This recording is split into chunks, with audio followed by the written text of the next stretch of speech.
À partir de 2015, on a commencé au service territorial insertion du Grand Nancy à repérer une arrivée dans le dispositif RSA d'un certain nombre de personnes sous statut réfugié. Ce sont des personnes qui ont des besoins particuliers, qui ont eu un vécu migratoire parfois traumatisants, et il s'agissait de les prendre en charge dans le cadre d'une insertion de façon plus spécifique.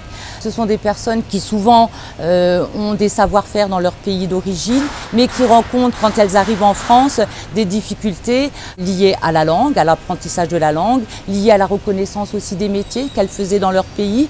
Donc elles ont besoin de cet accompagnement aussi pour appréhender tous les dispositifs qui sont en France.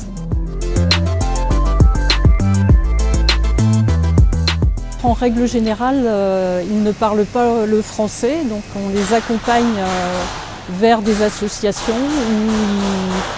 Ils ont aussi le contrat d'intégration républicain à faire où il y a des cours de français.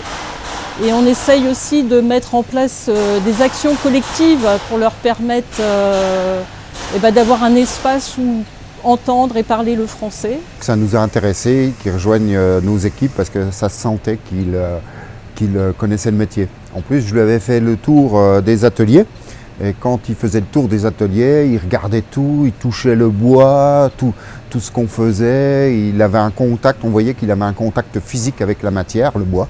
Et donc, des gens comme ça, on les recherche. Dans le bâtiment, on dit toujours le bâtiment est un ascenseur social. L'une de nos valeurs, c'est l'homme.